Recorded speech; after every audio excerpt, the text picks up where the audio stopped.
my dear student, welcome to lecture number 10 of wave motion and Doppler effect। तो आज के इस lecture के दो टॉपिक है। Topic number 1 characteristics of sound और दूसरा टाइप्स ऑफ प्रोग्रेसिव वेव। उसमें हम पढ़ने वाले हैं plane progressive wave, spherical progressive wave और सिलेंड्रिकल प्रोग्रेसिव वेव। ठीक है, तो पहले क्या करेंगे, हम कैरेक्टरिस्टिक्स ऑफ साउंड पढ़ लेंगे, उसके बाद वो 3 पॉइंट कवर करेंगे। ठीक है, तो आज का पहला पॉइंट लिखो कैरेक्टरिस्टिक्स ऑफ साउंड। लिखो कैरेक्टरिस्टिक्स ऑफ साउंड। ठीक है, तो किसी भी आवाज को, किसी भी साउंड को कैरेक्टराइज करने के लिए हमारे पास 3 कैरेक्टरिस्टिक्स है। नंबर वन है हमारे पास लाउडनेस। नंबर 2 है पिच और नंबर 3 है क्वालिटी, QUALITY, या क्वालिटी को हम क्या बोलते हैं, टिम्बर। तो किसी भी साउंड को ग्रेड करने के लिए या कैरेक्टराइज करने के लिए उसकी 3 चीजें पता होना जरूरी है, या उसके 3 कैरेक्टरिस्टिक्स है। नंबर 1 लाउडनेस, नंबर 2 पिच और नंबर 3 क्वालिटी। ओके, तो आज अभी हम सबसे पहले शुरुआत करेंगे लाउडनेस से। ठीक है, किससे, लाउडनेस से। तो लिखो नंबर 1 लाउडनेस। तो होता क्या है, साउंड 2 टाइप का हो सकता है। एक तो लाउड साउंड, मतलब बड़ा आवाज होगा, लाउड साउंड। अब लाउड साउंड कैसे आइडेंटिफाई करोगे, जिस साउंड वेव का एम्पलीट्यूड ज्यादा है, और एम्पलीट्यूड ज्यादा होने से इंटेंसिटी ज्यादा है। तो जिस साउंड का एम्पलीट्यूड ज्यादा है और इंटेंसिटी ज्यादा है, उसका लाउडनेस ज्यादा होगा। और अगर आपका सोर्स ऑफ साउंड बिगर होगा, बड़ा होगा, तो लाउडनेस ज्यादा होगा। तो कोई साउंड ज्यादा लाउड कब होगा, अगर वो साउंड वेव का एम्पलीट्यूड ज्यादा है, उसकी इंटेंसिटी ज्यादा है और source of sound is bigger. मतलब बड़ा अगर साउंड है, बड़ा अगर स्पीकर है, जैसे डीजे बज रहा है, तो बड़े बड़े स्पीकर्स होते हैं ना, तो जितना बड़ा स्पीकर, जितना बड़ा सरफेस है वाइब्रेशन के लिए, उतना साउंड कैसे होगा, लाउड होगा। तो loudness is determined by 3 parameters, amplitude, intensity and source of sound. Okay, तो या shape and size of source of sound. अगर साइज बड़ा है तो सोर्स कैसे है, साउंड कैसे होगा, लाउड होगा।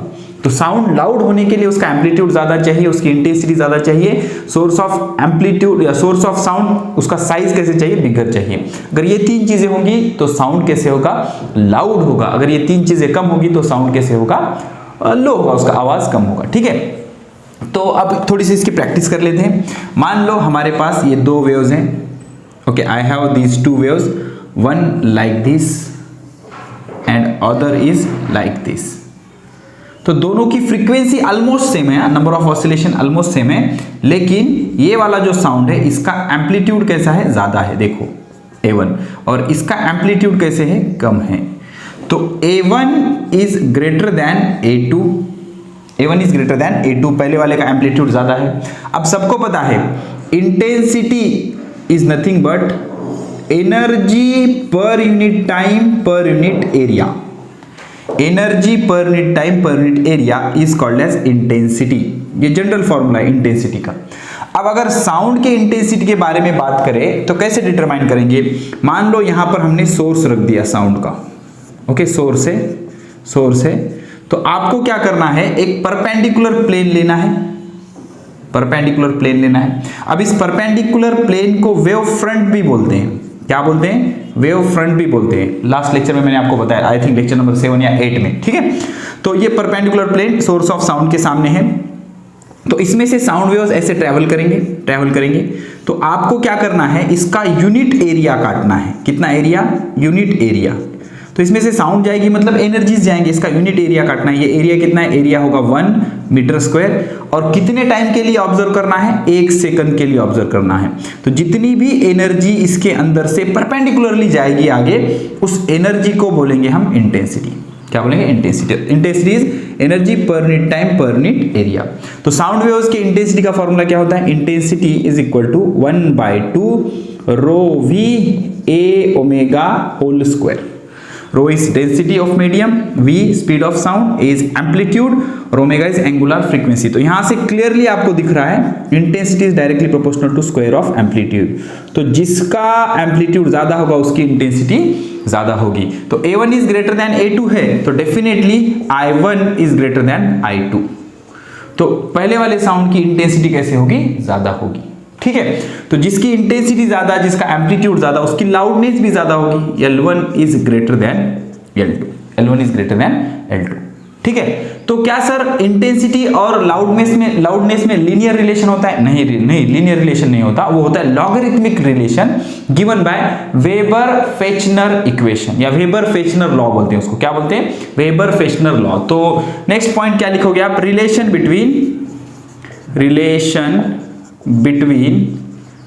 between intensity and loudness of sound। Relation between intensity and loudness of sound. तो साउंड के लाउडनेस और इंटेंसिटी के बीच का रिलेशन किसने दिया? वेबर-फेचनर लॉ ने, गिवन बाय वेबर-फेचनर लॉ। तो क्या बोलता है ये लॉ? आई इंटेंसिटी के साउंड की लाउडनेस अगर यल है तो L is directly proportional to log of base 10 capital I.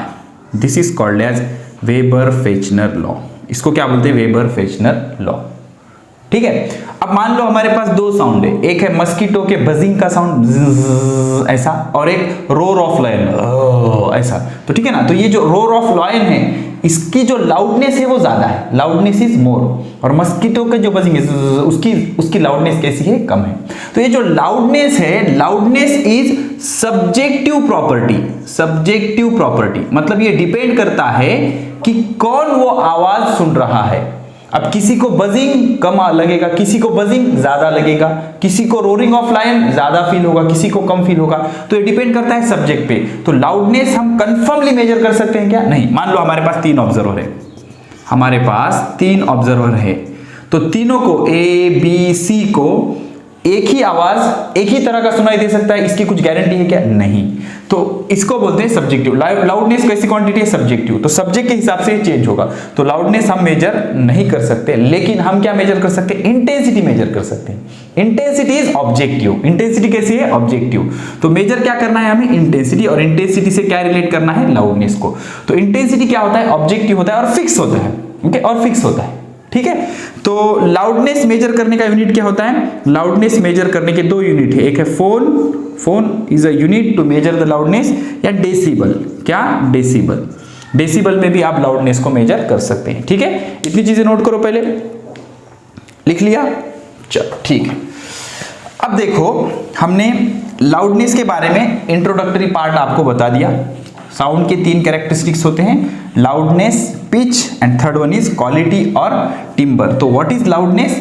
Loudness is कि आपका आवाज कितना ज्यादा है। ओके, तो loudness is related with amplitude, intensity and size of source, shape and size of the source. Okay, more the amplitude, more is intensity, and more is intensity, louder is the sound. और loudness और intensity का relation क्या है? L directly proportional to log of base 10 capital I capitalize intensity. इसको बोलते हैं weber-Fechner equation. और जो लाउडनेस है इसका यूनिट होता है फोन या डेसिबल। ठीक है, अब देखो, अब कुछ चीजें मैं आपको बताता हूं, अच्छे से समझो। तो the minimum intensity heard by human is, ये फिक्स है, कम से कम कितनी इंटेंसिटी वो सुन सकते हैं, वो कितनी है? 10 to the power -12 joule per metre square second, या फिर मिनिमम इंटेंसिटी I नॉट, इसको बोलेंगे I naught, 10 to the power -12 joule per second को बोलते हैं वैट पर मीटर स्क्वायर। इसको बोलते हैं थ्रेशोल्ड फ्रीक्वेंसी। क्या बोलते हैं? Threshold intensity. Intensity, threshold intensity. तो कम से कम इतना आवाज हम सुन सकते हैं, इससे कम हम आवाज सुन नहीं सकते। तो ये जो आवाज होता है, ये जो इंटेंसिटी होती है, किसकी होती है? Pin drop silence. टीचर बोलते हैं ना पिन ड्रॉप साइलेंस, मतलब शांत हो जाओ, एकदम शांत हो जाओ। उसमें पिन ड्रॉप करोगे तो उसका जो आवाज आएगा that is of intensity 10 to the power -12 watt per metre square. इसको बोलेंगे थ्रेशोल्ड इंटेंसिटी। इससे ज्यादा इंटेंसिटी ह्यूमन ईयर सुन सकते हैं, लेकिन इससे कम इंटेंसिटी हम नहीं सुन सकते। तो इसको डेसिबल में बोला जाता है 0 डेसिबल। ठीक है, चलो एक कॉलम बता देता हूं मैं आपको। ठीक है, ठीक है, देख लो। तो कॉलम में क्या क्या लिखेंगे हम? रेंज लिखेंगे, रेंज का एक कॉलम है, देख लो, आराम से समझो, याद करने की जरूरत नहीं, समझने के लिए। तो threshold frequency, threshold hearing, threshold of hearing, मतलब इससे कम हम नहीं सुन सकते, थ्रेशोल्ड ऑफ हियरिंग। इसके लिए इंटेंसिटी कितनी है, और इसके लिए क्या बोलेंगे हम? डीबी, जो साउंड होता है, लाउडनेस या फिर लाउडनेस कितना है। ठीक है, सो थ्रेशोल्ड हियरिंग के लिए इंटेंसिटी कितनी है? 10 टू दी पावर -12, और इसके लिए लाउडनेस कितना मानते हैं? 0 dB। इसको हम क्या मानेंगे? 0 dB। अब इसका ऐसा मतलब नहीं कि 0 dB मतलब साउंड ही बिल्कुल नहीं है, नहीं, सबसे कम साउंड, इससे कम हम सुन सकते हैं क्या? नहीं। तो उसका लाउडनेस कितना माना जाता है? 0 dB। क्या माना जाता है? 0 dB। फिर से कह रहा हूं मैं, 0 dB मतलब क्या साउंड बिल्कुल नहीं है? नहीं, साउंड है, लेकिन सबसे कम साउंड है, इससे कम साउंड हम नहीं सुन सकते। ठीक है, जब बच्चा पैदा होता है तो उसके कान सबसे अच्छे होते हैं, और सबसे ज्यादा रेंज ऑफ फ्रीक्वेंसीज वो सुन सकते हैं। ठीक है ना, तो ये जो है इसको 0 dB मानेंगे। तो 0 डेसिबल किसको बोलेंगे? जिस साउंड की इंटेंसिटी 10 टू द पावर -12 है, इससे कम इंटेंसिटी वाला साउंड हम सुन नहीं सकते। ठीक है, तो the minimum intensity heard by human is 10 to the power -12 watt per metre square. इसको बोलेंगे threshold intensity. Pin drop silence की थ्रेशोल्ड इंटेंसिटी इतनी होती है, इसको हम प्यार से क्या बोलते हैं? 0 डेसिबल। क्या मानते हैं? 0 डेसिबल। अब देखो, तो अब क्या करेंगे? देखो, change in loudness delta L is equal to formula आएगा L2 - L1। क्या आएगा? L2 - L1। और इसको अगर आप सॉल्व करोगे तो ये आ जाएगा delta L is equal to 10 log of base 10 I2 by I1। Very interesting, I2 by I1। ठीक है, तो ये जो I1 है, ये I1 है, this I1 is initial range या फिर रेफरेंस इंटेंसिटी, और ये नॉर्मली कितनी होती है? I0। कितनी होती है? I0। और I2 मतलब I0 या I1 से आपने कितनी इंटेंसिटी बढ़ाई, तो I2 क्या होता है? Intensity increased.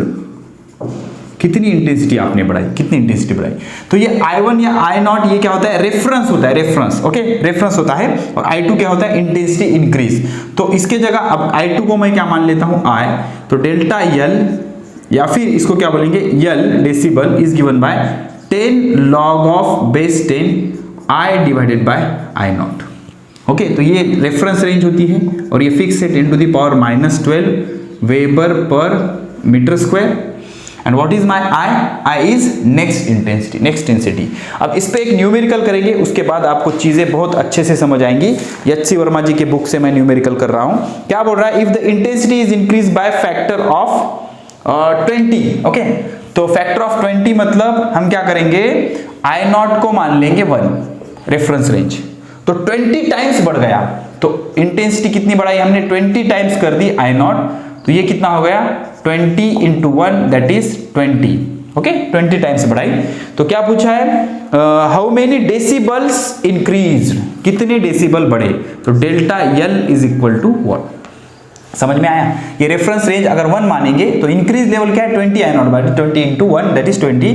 तो delta L increase in decibel में पूछा है, तो डेसिबल का फॉर्मूला क्या है? Delta L is equal to 10 log of base 10 I by I0। So 10 का 10 log ऑफ बेस 10, I कितना है? 20 और I0 कितना है? 1। तो 10 log ऑफ बेस 10 20, तो 10 का 10 इंटू इसका कैरेक्टरिस्टिक कितना 1, 20 का 0 में लॉग कितना होता है 30, 10, तो 10 से मल्टीप्लाई किया तो अप्रोक्सीमेटली 30 dB। तो इंक्रीज इन dB कितना आया 13 dB, कितना आया 13 dB। ठीक है, आई होप आप ये चीजें समझ रहे हो। ठीक है, ठीक है, हो गया, हो गया। चलो अब इसके ऊपर और एक न्यूमेरिकल मैं आपको करके बताता हूं, क्या बोल रहा है देखो, देखो लिख लिया इतना आपने, ठीक है। तो dB में जो लाउडनेस मेजर करते हैं उसका फॉर्मूला है delta L is equal to 10 log of base 10, 10 log of base 10 I2 by I1।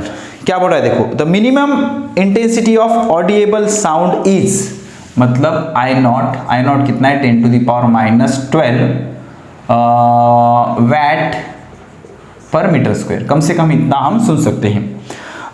Okay, if the intensity of sound is, अब जो साउंड है उसकी जो इंटेंसिटी है वो है 10 to the power minus 9 VAT per metre square. तो क्या बोल रहा है, calculate the intensity level of sound. तो इस साउंड का इंटेंसिटी लेवल हमें पूछा है, तो intensity level in dB L is equal to 10 log of base 10 I by I नॉट, रेफरेंस रेंज, और अपने साउंड की इंटेंसिटी कितनी है वो, तो 10 log of base 10 I कितना है 10 to the power minus 9 और I नॉट कितना है 10 to the power minus 12, minus 12 ऊपर जाके plus 12, तो 10 log of base 10 10 to the power minus 9 plus 12, तो ये कितना हो जाएगा 10 log of base 10 10 to the power 12 में से 9 गए 3 बचता है, और पावर किधर आ जाता है सामने, log में पावर सामने आता है, तो 3 into 10 that is log of base 10 10, तो log of base 10 10 का आंसर क्या होता है 1, तो ये आ गया 30 dB।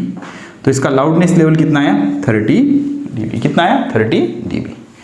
ठीक है, समझ रहे हो, तो इस तरह से होता है। तो ऐसे क्या करते हैं हम लाउडनेस को डिटरमाइन करते हैं। तो कम से कम हम कितना साउंड सुन सकते हैं 10 to the power minus 12 intensity का, जिसके लिए dB लेवल क्या माना जाता है 0 dB, क्या माना जाता है 0 dB। अब हमारे पास कुछ एग्जांपल है, जैसे कि विस्परिंग, कुछ बूझना, धीरे धीरे कान में बात करना, विस्परिंग, उसके बाद नॉर्मल टॉक जैसे मैं अभी कर रहा हूं आपको, नॉर्मल टॉक, उसके बाद नॉर्मल टॉक के बाद क्या है शाउट, चिल्लाना, ओ ठीक है ना, शाउट, ओके। और उसके बाद है नॉन टॉलरेबल, जैसे कि वो बर्दाश्त नहीं कर सकते हम, नॉन टॉलरेबल, ओके। तो इनके इंटेंसिटीज क्या है, इसकी इंटेंसिटी होती है 10 to the power minus 11, इसकी होती है 10 to the power minus 6, इसकी होती है 10 to the power minus 5, और इसकी इंटेंसिटी होती है 1। तो इनके dB हमें डिटरमाइन करना है, we have to determine its dB। तो फॉर विस्परिंग इसको बोलेंगे नंबर 1 के लिए तो हमने 0 मान लिया। अब this is number 2, number 3, number 4 and number 5। देखो प्रैक्टिस भी हो जाएगी।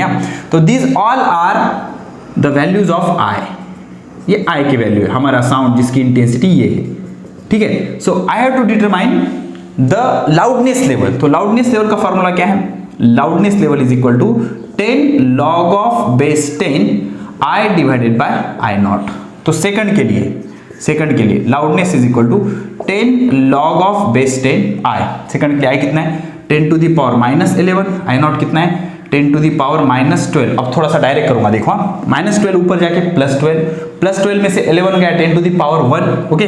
तो इसका आंसर क्या आ गया 10 to the power 1, और ये 1 सामने आ गया। log of base 10 कितना होता है 1 होता है, ये देखो log of base A to B, इसका आंसर क्या आता है log of B divided by log of A। तो log of base 10 क्या आएगा, log of 10 divided by log of 10, mathematics से 10, तो log of 10 का आंसर क्या आएगा 1। तो बेस और क्वांटिटी अगर सेम है log के अंदर तो उसका आंसर 1 आता है। तो इसका लाउडनेस कितना आ जाएगा 10 dB, कितना आ जाएगा 10 dB। तो सेकंड वाले के लिए लाउडनेस कितना आएगा 10 dB। तो जो विस्परिंग होता है, अरे क्या हुआ, क्या किया उसने, क्या किया, ऐसे जो हम विस्पर करते हैं तो उसको क्या बोलते हैं, उसका जो लाउडनेस है वो कितना होता है 10 dB, कितना होता है 10 dB। Again this loudness is subjective, subject के हिसाब से चेंज होगा वो। अब कोई क्या करेगा, जोर से बात करेगा, ठीक है ना, तो उसके लिए लाउडनेस क्या होगा 20 dB होगा। तो it changes but intensity remains fix. किसी सोर्स की इंटेंसिटी मेरे लिए 10 to the power minus 12 है तो सबके लिए 10 to the power minus 12 होगी, तो वो ऑब्जेक्टिव है, लेकिन लाउडनेस इज सब्जेक्टिव। उसका ऑब्जर्वर चेंज होगा तो लाउडनेस चेंज हो जाएगी। जरूरी नहीं कि कोई साउंड मुझे अगर लाउड फील कर रहा है तो किसी दूसरे को भी लाउड ही फील करे, ऐसा जरूरी नहीं। तो loudness is a subjective but intensity is objective, fix होता है, ठीक है। अब देखो नॉर्मल टॉक जिसके लिए इंटेंसिटी कितनी है 10⁻⁻⁶, तो नंबर 3 के लिए लाउडनेस कितनी आएगी 10 log of base 10 10⁻⁻⁶ divided by 10⁻⁻12 -12 ऊपर जाके +12, 12 में से 6 गए 6 सामने आ जाएगा, उसका आंसर 1, तो लाउडनेस आएगी 60 dB। पावर सामने आ जाएगा, इसकी लाउडनेस आ जाएगी 60 dB, ठीक है। अब ऐसे ही अगर -5 है तो नंबर 4 के लिए loudness is equal to 10 log of base 10, मेरी इंटेंसिटी कितनी है साउंड की जिसकी मुझे लाउडनेस डिटरमाइन करनी है 10⁻⁵, और थ्रेशोल्ड इंटेंसिटी कितनी होती है 10⁻12, -12 ऊपर जाके +12, 12 में से 5 गए बचते हैं 7 पावर सामने आ गया 7 × 10 70, इधर क्या बचा log ऑफ 10 उसका आंसर आएगा 1, तो दैट विल बी 70 dB। तो इसका क्या आ जाएगा 70 dB, 70 डेसिबल, ओके। और फाइनली जो नॉन टॉलरेबल साउंड होता है उसके लिए कितना आता है 120 dB, 120 dB। कर लोगे सॉल्व, चलो ठीक है बता देता हूँ। नंबर 5, तो loudness is equal to 10 log of base 10। अब इस साउंड की मुझे लाउडनेस डिटरमाइन करनी है, उसकी इंटेंसिटी 1, और रेफरेंस क्या होता है 10⁻⁻12, -12 ऊपर जाके +12, 12 सामने आ गया तो ये होगा 120 dB। तो 120 dB से जो ज्यादा साउंड होगा, जिसका लाउडनेस 120 dB से ज्यादा होगा, वो हम सुन नहीं सकते, वो हमें प्रॉब्लम करेगा, ठीक है। तो नॉन टॉलरेबल, जिसको हम बर्दाश्त नहीं कर सकते, ठीक है। तो this is all about loudness. तो ये सारी चीजें किसके बारे में हो गई, लाउडनेस के बारे में हो गई, ठीक है। लिख लो, पॉज करके लिख लो, हो गया, चलो ठीक है। अब आगे बढ़ते हैं और दूसरा जो कैरेक्टरिस्टिक्स है साउंड का वो समझने की कोशिश करते हैं, that is pitch. Very interesting, pitch. तो लाउडनेस कैसा था बेटा, सब्जेक्टिव था, हर ऑब्जर्वर के हिसाब से, अलग अलग ऑब्जर्वर के लिए लाउडनेस अलग अलग हो सकता है।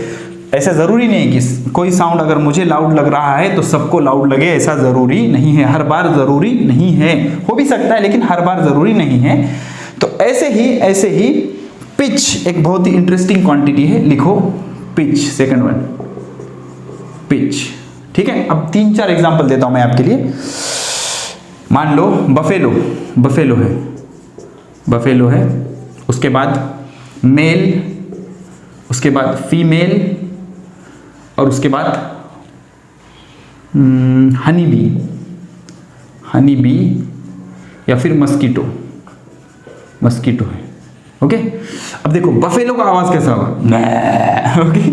मेल का आवाज थोड़ा सा रफ होगा, फीमेल बहुत बारीक होगा, और हनी भी बहुत ऐसा होगा, ठीक है ना। तो होता क्या है, इसकी जो पिच होती है बहुत कम होती है, ओके, इसकी पिच बहुत कम होती है, मेल की कम होती है, ओके, इसकी पिच बहुत कम होती है, मेल की ज्यादा होती है, फीमेल की बहुत ज्यादा होती है, और हनी बी या मस्कीटो की सबसे ज्यादा होती है, सबसे ज्यादा थी। तो क्या समझ में आया, again pitch is subjective quantity, हर एक के लिए सेम साउंड अलग अलग तरह का पिच हो सकता है। तो फिर क्या मेजर करें, पिच मेजर करने के बजाय आप मेजर करो फ्रीक्वेंसी। तो what is frequency, frequency is number of cycles per second या फिर number of waves per second. तो how to relate pitch and frequency, जिसका पिच ज्यादा होगा उसकी फ्रीक्वेंसी ज्यादा होगी, ओके, जिसका पिच ज्यादा होगा उसकी फ्रीक्वेंसी ज्यादा होगी। तो इसकी जो फ्रीक्वेंसी है वो बहुत ज्यादा होती है, देखो ना, ओके। हनी बी या मस्कीटो की जो आवाज होती है, ओके, वो कैसी होती है, उसकी फ्रीक्वेंसी बहुत ज्यादा होती है। फीमेल वॉइस की फ्रीक्वेंसी मेल से ज्यादा होती है, मेल वॉइस की फ्रीक्वेंसी भी ज्यादा होती है, लेकिन जो बफेलो होता है उसकी फ्रीक्वेंसी बहुत कम होती है। तो ये मेल, बफेलो, इनकी जिसकी फ्रीक्वेंसी कम है इसको बोलते हैं फ्लैट साउंड। कैसा, फ्लैट साउंड या ग्रू साउंड बोलते हैं इसको, ओके, या बेस साउंड बोलते हैं। क्या बोलते हैं, बेस साउंड, फ्लैट, ग्रू या बेस साउंड बोलते हैं इनको, ठीक है ना। ये रफ होता है। और ये जो होता है high frequency high pitch sound, इसको बोलते हैं श्रिल। क्या बोलते हैं? श्रिल या ट्रबल, ट्रबल, श्रिल या ट्रबल। ठीक है, तो होगा क्या, देख लो हमारे पास दो साउंड है, हमारे पास दो साउंड है, देख लो दो साउंड है हमारे पास। ओके, ये देखो, ठीक है, एक साउंड ये है,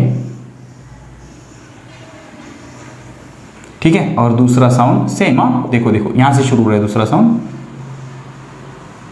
आराम से समझो बेटा। तो आराम से देखो और मुझे बताओ, इसका एम्पलीट्यूड और इसका एम्पलीट्यूड सेम है। This is my one, this is my two sound. तो amplitude of one is equal to amplitude of two, simple. दोनों का एम्पलीट्यूड कैसा है? सेम है। तो intensity of one is equal to intensity of two, ऐसे हम बोल नहीं सकते कंफर्म, ठीक है ना। लेकिन लाउडनेस ऑफ वन और लाउडनेस ऑफ टू कैसे होगा? सेम होगा, बिकॉज इंटेंसिटी जो क्वांटिटी है, इंटेंसिटी का जो फॉर्मूला है 2 pi square F square A square rho V, ऐसे है ना। तो intensity also depends on frequency, तो उसका तो हम कंफर्म नहीं बोल सकते।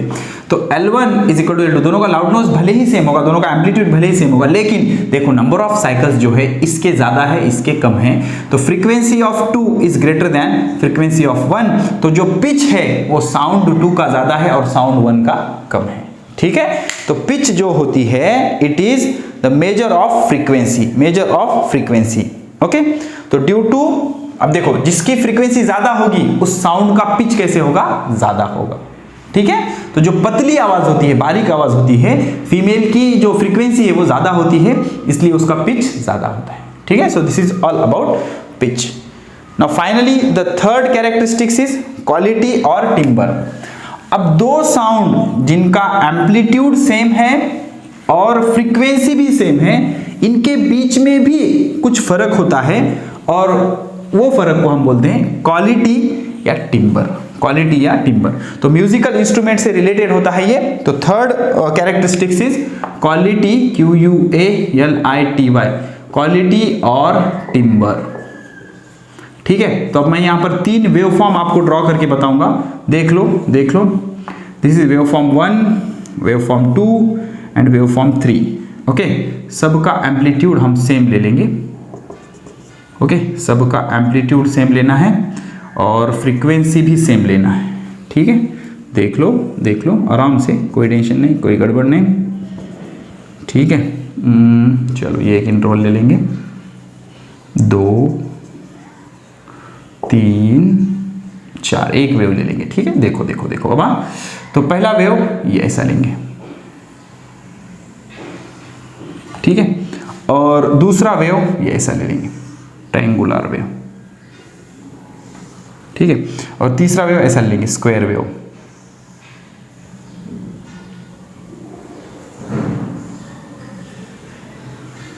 ठीक है, तो this is wave number 1, wave number 2, wave number 3।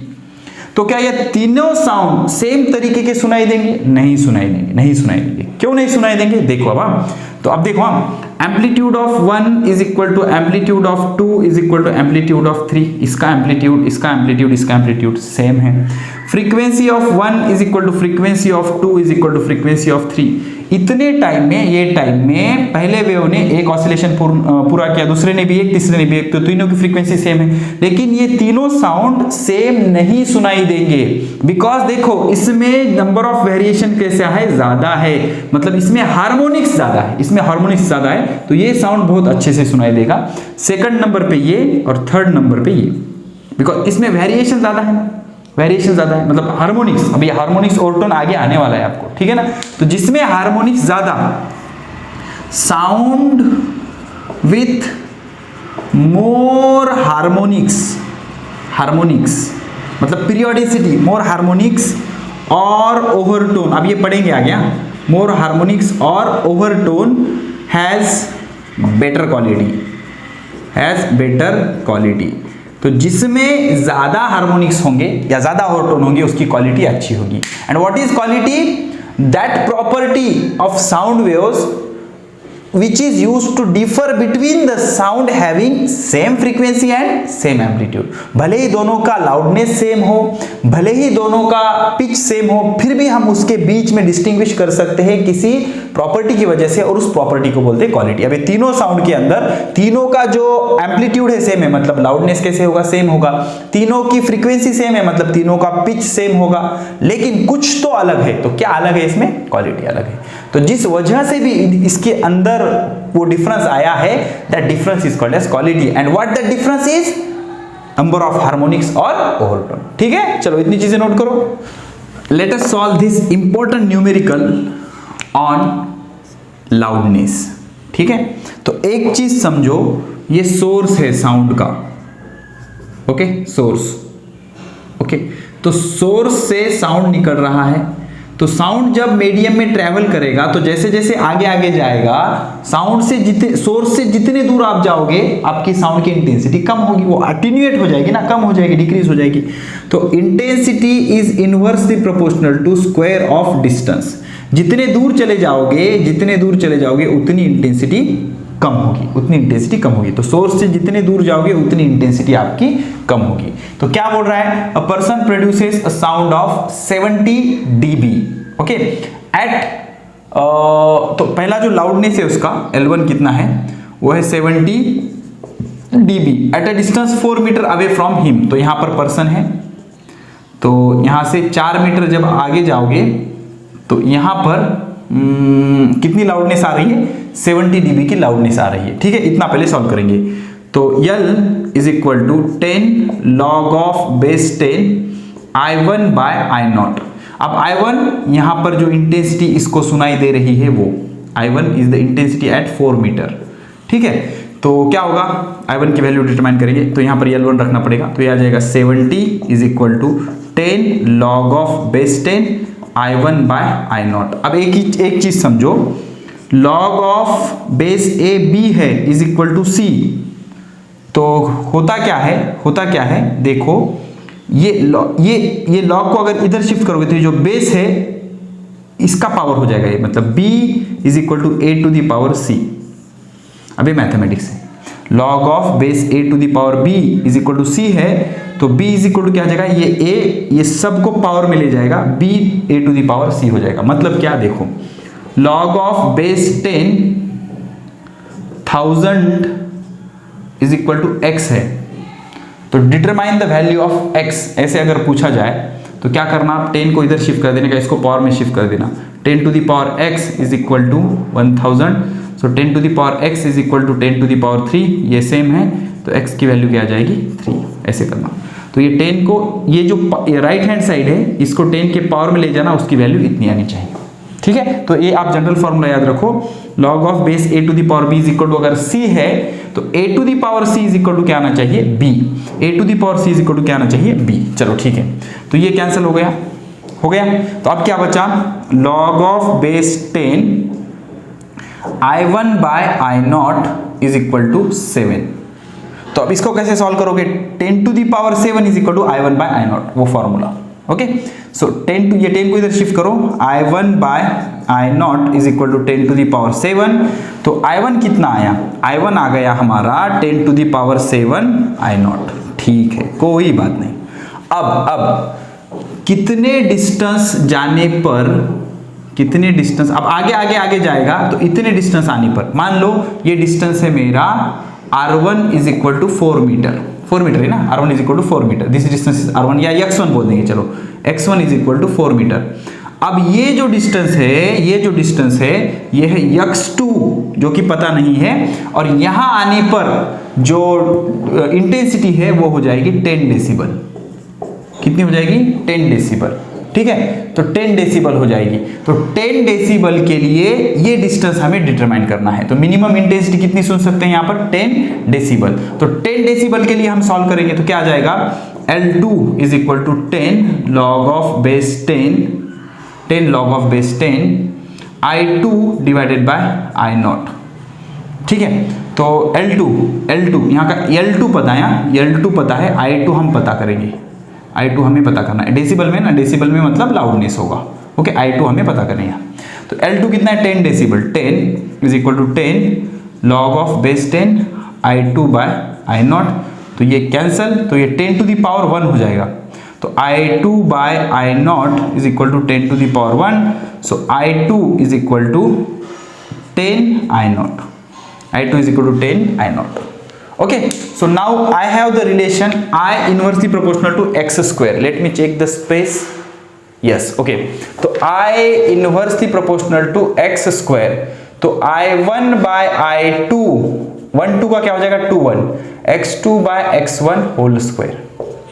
1 2 का 2 1, क्यों इनवर्स रिलेशन है ना, स्क्वायर का स्क्वायर करो, 1 2 का 2 1 करो इनवर्स रिलेशन को, तो I1 by I2, I1 कितना है, I1 है 10 to the power 7 I0 divided by I2, I2 कितना है 10 I0 is equal to x2, x2 कितना है, x2 पता करना है, और x1 कितना है, x1 कितना है 4 मीटर इसका स्क्वायर, ठीक है, तो ये कैंसल, इसमें का एक 10 कैंसिल होगा तो 10 टू द पावर 6 बचा, तो x2 by 4 whole square is equal to 10 to the power 6। अब ये स्क्वायर को इधर शिफ्ट करोगे तो रेस टू 1 बाय 2 हो जाएगा, 2 1 2 2 3 6, तो x2 इज इक्वल टू, ये 4 को इधर शिफ्ट करो, 4 into 10 to the power 3 that is 4000 metre, ठीक है, कितना डिस्टेंस है 4000 मीटर, तो 4000 मीटर पे जाने के बाद लाउडनेस कितनी हो जाएगी 10 dB, कितनी हो जाएगी 10 dB, ठीक है, चलो नोट कर लो।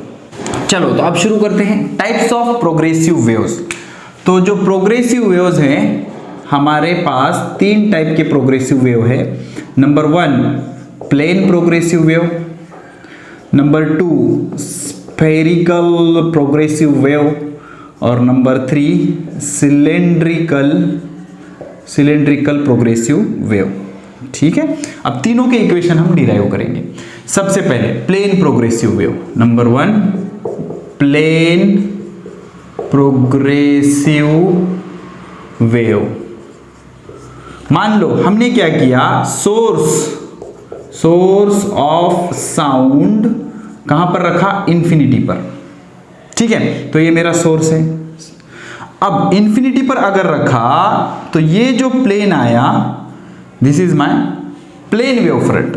सोर्स और वेव फ्रंट, सोर्स और वेव फ्रंट के बीच का जो डिस्टेंस है वो अगर इन्फिनिटी होता है तो that wave front is plane wave front. और वेव फ्रंट क्या होता है, एक परपेंडिकुलर प्लेन होता है जहां पर आने वाले सारे वेव्स इन फेज में होते हैं, इन फेज में होते हैं, परपेंडिकुलर और सारे वेव्स इन फेज, सारे वेव्स उसके परपेंडिकुलर और इन फेज होते हैं। तो इसके अंदर से जो वेव्स पास हो रहे हैं, अब ये इन्फिनिटी से आया ना है, तो इन्फिनिटी से आने के बाद क्या अटेन्यूएट होगा, ठीक है, तो इसका जो एरिया है, ये जो प्लेन है, इसका एरिया क्या हो जाएगा, length into breadth, okay, area is length into breadth, इसको एरिया लिखेंगे, चलो area is equal to length into breadth. तो इसका लेंथ भी कांस्टेंट रहेगा और ब्रेथ भी कांस्टेंट रहेगा, this is breadth and this is length, okay, तो लेंथ और ब्रेथ दोनों कांस्टेंट है, तो एरिया कैसे है, कांस्टेंट है, एरिया कैसा है, कांस्टेंट है। तो अब ये वेव फ्रंट का एरिया कैसे होगा, आगे बढ़ेगा तो यहां पर भी उतना ही एरिया था उसका, आगे चले जाओ एरिया उतना ही वेव फ्रंट का, जितना आगे जाओगे उतना वेव फ्रंट का एरिया कैसे रहेगा, सेम रहेगा। अब इंटेंसिटी जो होती है, intensity is energy per unit time per unit area. From this expression I is inversely proportional to A, I is inversely proportional to A is area, या इसको हम एरिया स्मॉल ए बोलेंगे, चलो हाँ small a, because capital A हम amplitude के लिए use करते हैं। एरिया, तो intensity is inversely proportional to area, तो यहाँ पर एरिया कैसे है, कांस्टेंट है, एरिया कैसे है, कांस्टेंट है। If area is constant then intensity should be constant, intensity कैसे होनी चाहिए, कांस्टेंट होनी चाहिए। So what is the formula for intensity, intensity का फार्मूला होता है 1/2 rho V A omega whole square, this time this a is amplitude, ये क्या हो जाएगा, एम्पलीट्यूड हो जाएगा, एंड दिस इज एरिया, क्या है ये, एरिया, ओके। तो एम्पलीट्यूड तो क्या आएगा यहाँ से, I directly proportional to a square. इस वेव फ्रंट का एरिया कांस्टेंट है, देखो ना, अब एरिया कांस्टेंट है मतलब यहां पर देखो, यहां पर देखो, यहां पर देखो, कहीं पर भी जाओ उतनी ही एनर्जी उसमें से पास हो रही है। तो एरिया कांस्टेंट है, एरिया कांस्टेंट होने से इंटेंसिटी कांस्टेंट, अगर इंटेंसिटी कांस्टेंट है तो एम्पलीट्यूड भी कैसे होगा, कांस्टेंट होगा। तो एम्पलीट्यूड अगर कांस्टेंट होगा तो हमारा नॉर्मल इक्वेशन क्या होता है, y is equal to a sin omega t minus kx, this is our equation of progressive wave, तो एम्पलीट्यूड कैसा है इसमें, कांस्टेंट है इस वेव का, इसलिए यही इक्वेशन होगा प्लेन प्रोग्रेसिव वेव का। प्लेन प्रोग्रेसिव वेव का y equal to a sin omega t minus k x, इसमें एम्पलीट्यूड चेंज नहीं होगा, ठीक है। So this is plane progressive wave. Now second one देखो, सेकंड वन क्या, स्फेरिकल प्रोग्रेसिव वेव, ये बहुत इंटरेस्टिंग है। स्फेरिकल प्रोग्रेसिव वेव समझो, spherical progressive wave. Number 2 spherical progressive wave. मान लो एक पॉइंट सोर्स है, ये सोर्स है, ओके। अब सोर्स से फाइनाइट डिस्टेंस पर हम मेजर कर रहे हैं, तो this is my spherical wave front, this is my spherical wave front. तो ये सारे वेव्स ऐसे रीच हो रहे हैं, ओके, ऐसे रीच हो रहे हैं, ऐसे रीच हो रहे, सब डायरेक्शन में जाएंगे ना। तो ये एक वेव फ्रंट आया, ये दूसरा वेव फ्रंट आया, ठीक है। तो होगा क्या, मान लो इसकी रेडियस कितनी है r1 और इसकी रेडियस कितनी है r2, कितनी है r2। तो डेफिनेटली सोर्स से मैं जितना दूर जाऊंगा उतनी मेरी इंटेंसिटी क्या हो जाएगी, कम हो जाएगी। और यहां पर एरिया चेंज हो रहा है, देखो इसके लिए वेवफ्रंट का एरिया कम था, इसके लिए वेवफ्रंट का एरिया ज्यादा है। तो मेरी जो इंटेंसिटी है, intensity is equal to energy per unit time per unit area. Intensity is energy per unit time per unit area, ठीक है ना। तो intensity is inversely proportional to area. So what is the area here, 4 pi r square, यहां पर रख दो। तो intensity is inversely proportional to 4 pi r square. Proportionality में कांस्टेंट का कुछ काम नहीं होता, तो intensity is inversely proportional to square of radius, ठीक है ना। तो अब क्या करेंगे, intensity is inversely proportional to square of radius and intensity is directly proportional to square of amplitude, ठीक है। तो इंटेंसिटी तो हम क्या लिख सकते हैं, amplitude square is directly proportional to square of radius. ये दोनों को हम इक्वेट करेंगे, ओके। तो दोनों का स्क्वायर रूट ले लो, amplitude is inversely proportional to r. तो सोर्स से आप जितना दूर जाओगे आपका एम्पलीट्यूड एटेन्यूएट हो जाएगा, ऑब्वियस सी चीज है। यहां पर सुन के आवाज सुनो, ज्यादा सुनाई देगा, यहां पर चले जाओ आवाज कम सुनाई देगा, और दूर चले जाओ और कम सुनाई देगा। तो ये जो वेव्स हैं धीरे धीरे धीरे धीरे धीरे ये इसका एम्पलीट्यूड कम होता जाएगा, मतलब लाउडनेस कम होता जाएगा। तो क्या होगा, amplitude at a distance x is equal to amplitude at a distance 1 meter divided by distance x, okay. या फिर ऐसे करेंगे, चलो x डिस्टेंस पर एम्पलीट्यूड कितना है ax और 1 मीटर डिस्टेंस पर एम्पलीट्यूड कितना है a0। सोर्स से 1 मीटर डिस्टेंस पर एम्पलीट्यूड कितना है a0 और x डिस्टेंस पे कितना है ax। तो दोनों को डिवाइड कर लो, क्या हो जाएगा, x divided by 1 is equal to ax, sorry ये रिलेशन इनवर्स है ना बेटा, इनवर्स है। क्या है रिलेशन, कैसा है, इनवर्स है। इनवर्स है मतलब क्या, amplitude is inversely proportional to distance. तो क्या आएगा, देखो E is inversely proportional to R। तो this is my R1, this is my R2, this is my A1 and this is my A2। तो इनवर्स रिलेशन के लिए हम क्या लिख सकते हैं, A1 by A2 is equal to R2 by R1। 1 2 का 2 1 उल्टा होगा बिकॉज रिलेशन इनवर्स है।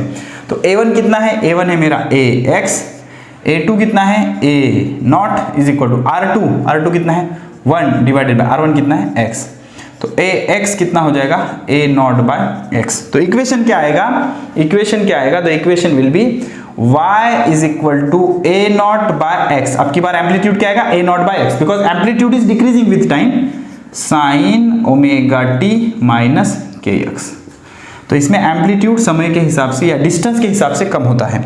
जैसे जैसे जैसे जैसे आप आगे बढ़ोगे उसका एम्पलीट्यूड डिक्रीज होता जाएगा। And what is A0, amplitude at a distance of 1 metre, amplitude at a distance of 1 metre, okay. So this is all about spherical progressive wave. Now cylindrical progressive wave, मान लो जो source है वो एक linear source है, कैसा है, linear source है। तो लीनियर सोर्स के अंदर से जो वेव्स निकलेंगे दे आर सिलेंड्रिकल, ओके। आपका सोर्स लीनियर है, ओके। तो सिलेंड्रिकल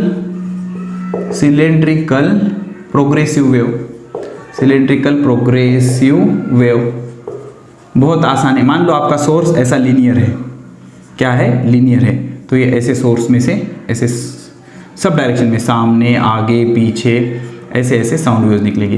तो ये जो वेव फ्रंट आएगा, this is my cylindrical wave front. अब यहां से साउंड नहीं निकलेगा भाई ना, सिर्फ सोर्स से। अब वेव्स कैसे होने चाहिए वेव फ्रंट को? परपेंडिकुलर। तो ये सरफेस को कैसे परपेंडिकुलर है, तो वेव्स ऐसे जाएंगे ना आगे, ठीक है ना, ठीक है ना। तो समझो इसकी रेडियस कितनी है r और इसकी लेंथ कितनी है l। ओके, तो इसका एरिया क्या हो जाएगा? Area is 2 pi r l। Okay, so intensity is inversely proportional to area, so that will be intensity is inversely proportional to 2 pi r l। अब इस लेंथ कैसी है? कांस्टेंट है। आगे चले जाओ, ये वेव फ्रंट आएगा ऐसे, वेरी क्या होगा यहाँ पर? लेंथ तो सेम रहेगी ना, length will be same. Very क्या करेगा? रेडियस वेरी करेगा। ये देखो, इसकी रेडियस r1 है, इसकी रेडियस r2 है। तो length constant, pi constant, 2 constant, ठीक है ना। तो length constant, pi constant, 2 constant. Intensity is inversely proportional to radius, मतलब distance. Okay, intensity is inversely proportional to radius and intensity is directly proportional to square of amplitude. तो ये दोनों को equate करो, square of amplitude will be directly proportional to 1 by r। I directly proportional to 1 by r, I directly proportional to a square, तो a square directly proportional to 1 by r। So square root ले लिया तो a inversely proportional to root r। तो amplitude at a distance x will be amplitude at 1 meter divided by root r। Inverse relation है ना, तो ये आ गया।